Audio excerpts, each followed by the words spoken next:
Untuk melepas peserta dengan nomor dari 20, kami mengundang Kepala Badan Litbang Kabupaten Buleleng untuk dapat menuju ke podium.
Persiapan.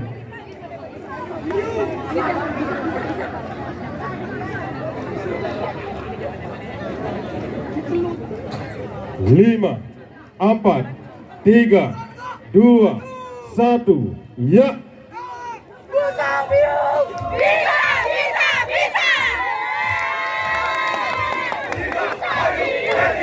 Baik, inilah dia peserta dengan nomor dari 20 dari Kecamatan Busung Biu. Wow, tetap fokus ya, stay fokus.